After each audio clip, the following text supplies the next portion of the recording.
A stronger than expected December employment report and a weaker than expected profit outlook from Motorola deliver a 1-2 punch on Wall Street. The blue chips fall more than 82 points on the day on growing concerns about interest rates and corporate profits. The NASDAQ composite falls 19.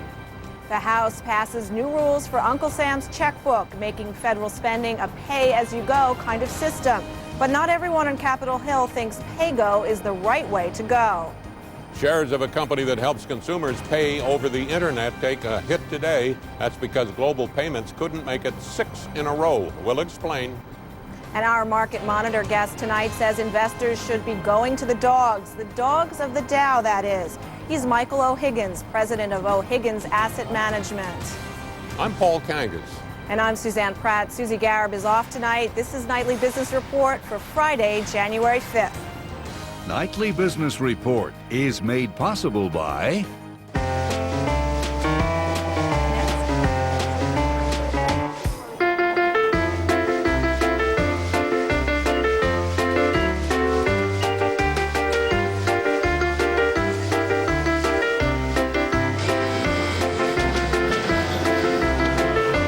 Is your nest egg in shape for retirement? Objective financial advice can help. A.G. Edwards, for more than 118 years, fully invested in our clients.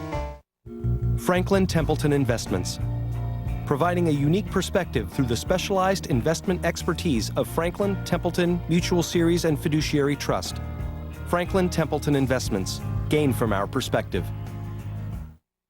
This program was made possible by contributions to your PBS station from viewers like you. Thank you.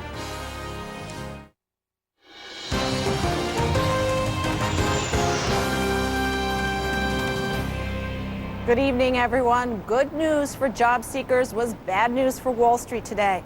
The Labor Department said American businesses added far more jobs than expected last month. But that raised concerns among investors that the Federal Reserve isn't likely to cut interest rates anytime soon. The Dow fell 82 points while the NASDAQ lost 19. Scott Gervey has more on today's employment data. It was a hot jobs report in more ways than one. The unusually warm weather in the Northeast meant workers in several industries who are normally laid off at this time of the year stayed on the job. That helped produce an unexpectedly large 167,000 increase in non-farm payrolls in December, following a November increase to 154,000, which was bigger than previously estimated. The unemployment rate held steady at 4.5%. Jan Hatzayas of Goldman Sachs says the warm weather was particularly good for the construction sector and temporary outdoor workers. Construction lost 3,000 jobs in December, but that's far fewer than normal.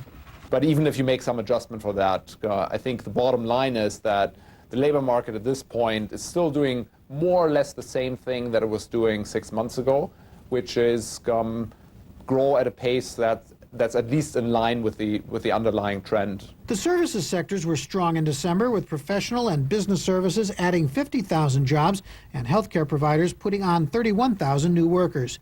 Compared to the same month a year earlier, average hourly wages were up 4.2% in December. That's above the inflation rate and means workers on average are seeing their first real wage increases in years. But that good news for workers also raises fears among inflation hawks who have been calling on the Federal Reserve to cut interest rates in response to signs the economy is slowing. Ethan Harris of Lehman Brothers thinks the increase in wages is something which should concern investors. The Fed is already a little bit worried about inflation. This report shows a continued tight labor market, unemployment rates a little lower than they'd like to see, and wage growth picking up. So while we don't expect the Fed to hike rates in the next 6 months or so, the risks have increased with this report. Most economists still believe with the GDP currently growing at 2%, the rate of job creation will slow down in the months ahead. Scott Gervey, Nightly Business Report, New York. Also helping send the Dow into a downdraft, a downcast outlook from Motorola. Last night, the cell phone maker warned that sagging sales will cut into its fourth quarter profits. The company is now expecting earnings of between 13 and 16 cents a share. Wall Street had been looking for around 39 cents. Analysts say Motorola's new phone models like the Q smartphone and the Crazer are not selling well. That's a tough challenge since Motorola generates more of its revenue from handset sales than some of its competitors do.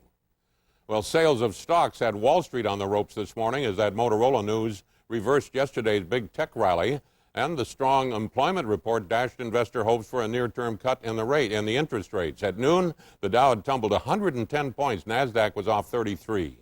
The market cut its losses slightly this afternoon, but was hampered by weak bond prices and pre-weekend caution, so it still ended broadly lower. Dow Industrial Average closed off 82.68 at 12,398.01 today.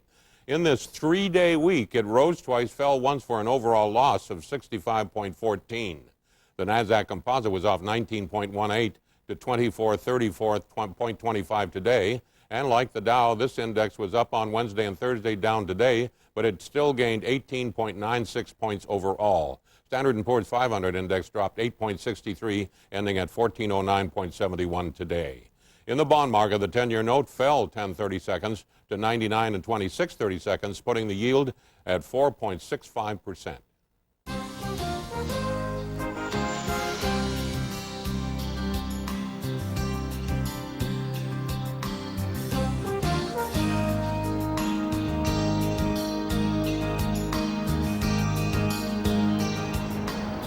In one of the first major votes of the new session of Congress, the House today approved a rule requiring new tax cuts be paid with tax hikes or reduced spending. House Democrats say it's a first step toward putting the people's fiscal house in order. And as Stephanie Dew reports, experts say that was the easy part. With the federal debt nearing $9 trillion, House Majority Leader Steny Hoyer says the so-called PAYGO rule will help restore fiscal sanity. Today, the dawn of a new era in American governance, we now have the opportunity to change course and jumpstart a return to fiscal responsibility.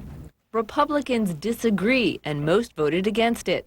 The ranking Republican on the Budget Committee, Paul Ryan, says PAYGO will raise taxes but not cut spending.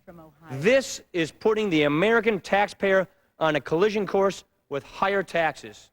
And why is it doing that? Because this system, this PAYGO system, will make the pressure toward raising taxes to pay for new entitlement spending. While the PAYGO rules apply to expansion of entitlement programs and new tax cuts, they don't apply to hundreds of billions of dollars Congress spends each year on everything from defense to education to national parks. Maya McGinnis heads up a think tank which promotes a responsible budget. She says Congress still has to do heavy lifting to restore fiscal responsibility. PAYGO is a good thing that's going to really put up the yellow light and say you don't want to make things worse. Here's something that could stop you, but it's nothing that's going to force or even really urge the reforms that need to happen. Congress is going to have to do that on their own. Ironically, the new rules will make it harder for Democrats to pass some of their own agenda items, like cutting student loan interest rates and fixing the alternative minimum tax. An AMT fix alone could cost $49 billion a year in lost tax revenues. Representative Stephanie Herseth, a member of a coalition of fiscal conservative Democrats known as the Blue Dogs, says her group will enforce the new spending rules. We will be looking at what we need to do, particularly for middle-income America, and knowing how important an AMT fix is beyond just the one-year fixes we've been passing. Meanwhile, in the Senate, leaders of the Tax Writing Committee say they, too, will work on fixing the AMT in a fiscally responsible way. Stephanie Dew, Nightly Business Report, Washington.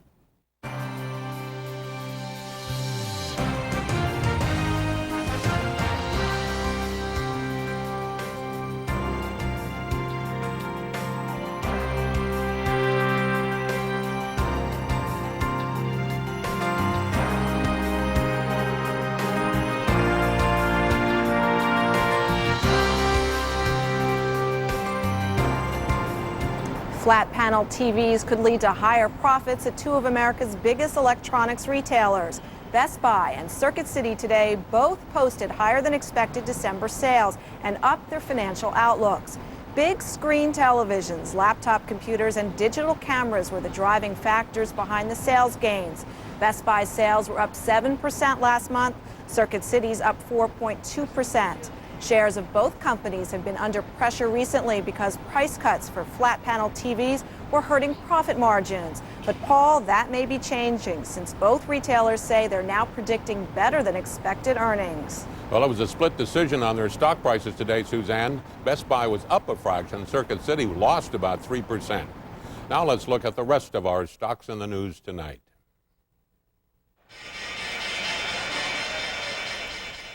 Most active big board issue, as you might expect, Motorola trading almost 54 million shares, down $1.61. The low of the day was $18.03. As you heard, the company sees lower than expected fourth quarter sales and earnings. And today, Bear Stearns Brokerage downgraded it from buy to hold. There were also downgrades coming from Deutsche Bank and Piper Jaffray. Nokia, in a sympathetic move to Motorola, losing $1.08, traded as low as $19.69. Credit Suisse downgraded Nokia stock from outperform to just neutral. Ford Motor in there with an 8-cent loss. ExxonMobil was up 52 cents despite a Lehman Brothers downgrade from overweight to equal weight. Pfizer, 8-cent loss, and that was fifth in big board volume. AT&T moving down 54 cents, 19-cent loss in General Electric. Halliburton off 23 cents. Time Warner dropped 19 cents, 10th in volume. Home Depot losing 78 cents. General Motors moved up 60 cents. The company is cutting more jobs in order to cut expenses and better compete with Toyota, which has been giving it some tough competition. The New York Stock Exchange Group up $7.29. The chief exec of Euronext expects the merger with the big board to close in the first quarter, and that would be right on track. Then we see Intercontinental Exchange up $3.55. It expects to close its merger with the New York Board of Trade as early as next week.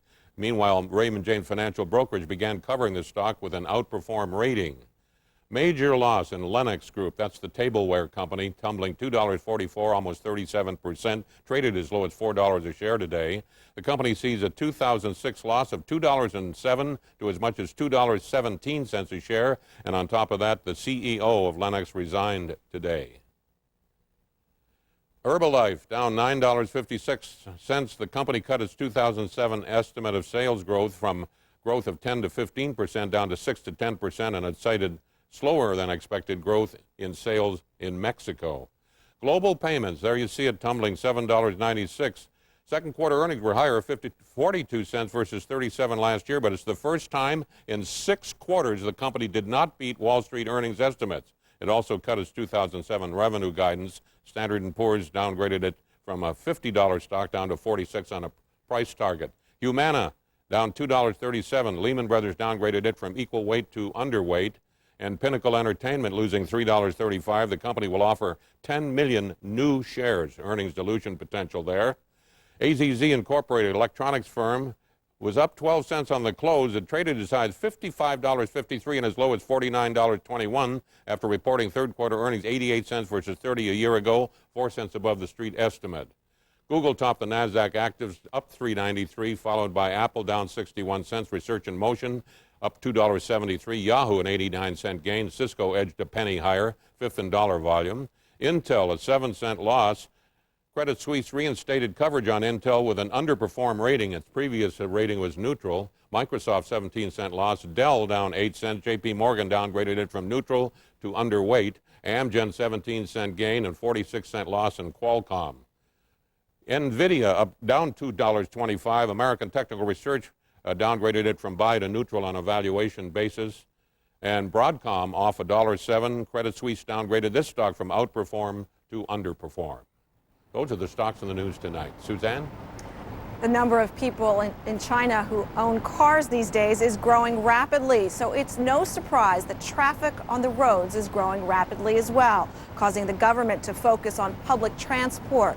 Urban light railways are now in vogue, with 15 cities expected to have about 1,000 miles of track in the next 3 years. As Nick Mackey reports from Chongqing, the challenge for local governments is to find a way to help pay for those railways. This is Eili's morning crush, a downside to Chongqing's booming economy.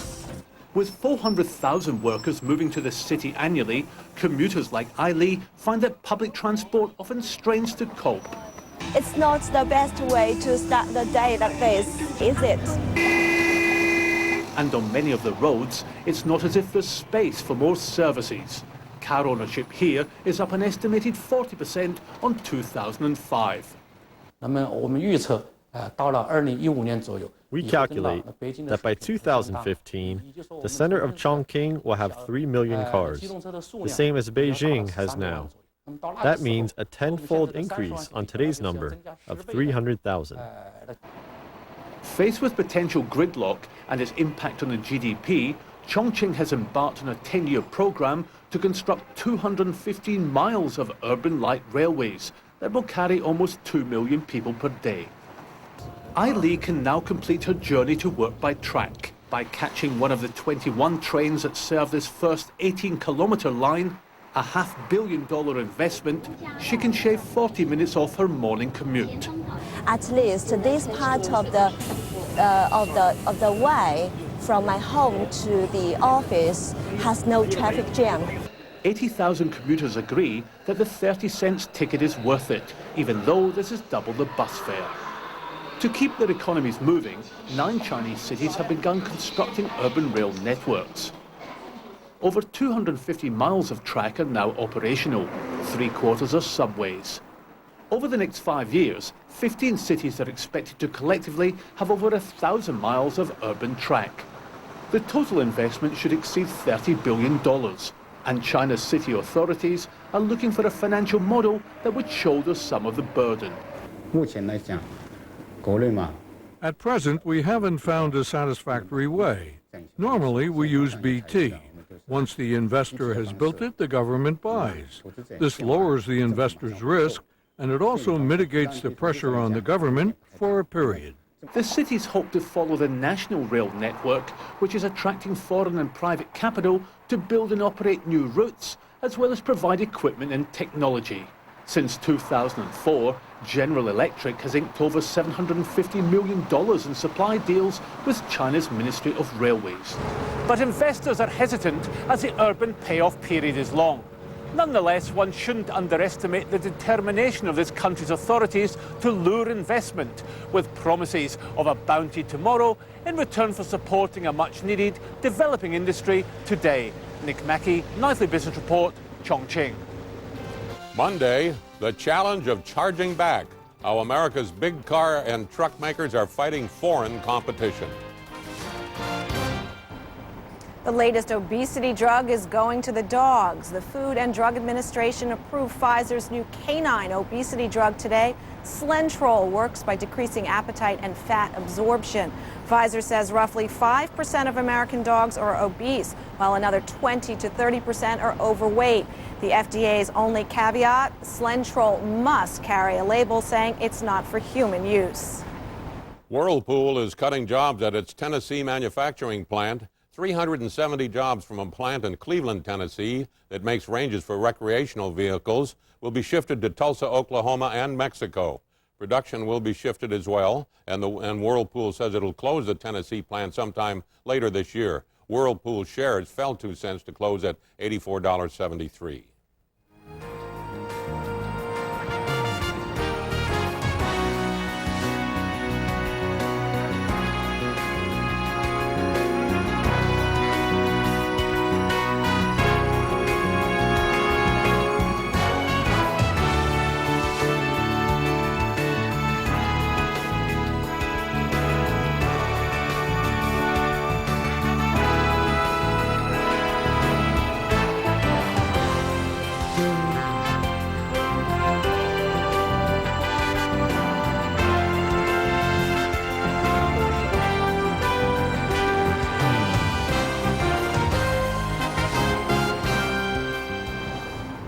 Here's a look at what's happening next week. Our Friday Market Monitor guest is Chris Orndorff, head of equity strategy at Payden & Rygel. On the economic calendar, Monday, President Bush meets with European Commission President Jose Manuel Barroso in Washington. Tuesday, earnings season kicks off with Dow component Alcoa. Wednesday, November's wholesale trade and trade deficit reports come out, along with a weekly check on crude oil and gasoline inventories. Friday, it's December retail sales and import prices and November business inventories. My guest market monitor this week is Michael O'Higgins, president of O'Higgins Asset Management based in Miami Beach, Florida. Welcome back to Nightly Business Report, Thank Michael. you. Nice to be here. After stampeding out of the starting gate with a huge rally on Wednesday, the first day of trading this year, the bulls of Wall Street seem to have vanished and the market, especially the commodity sector, has tumbled. What is going on, Michael? I think it's a reaction to the Fed minutes that came out during the day, and the market didn't like the fact that the Fed seemed a bit cautious and less inclined to lower interest rates than people thought. And do you think they'll hold rates steady or perhaps even increase them? Rates are high historically on the short end. Long rates are about where they should be. So short rates should come down. Okay. Can we expect this kind of volatility as we've seen this week to become normal? Well, it wouldn't be surprising to see volatility's been unusually low. So if it went up a bit, it would be actually more normal than usual. How do you see 2007 unfolding for investors in general? I think it'll be okay. Probably something like last year, in double-digit, normal kind of long-term average. Not a barn burner, but A-OK? Well, stocks are not dirt cheap, but they're not expensive either, and the economy's growing, so we should muddle through.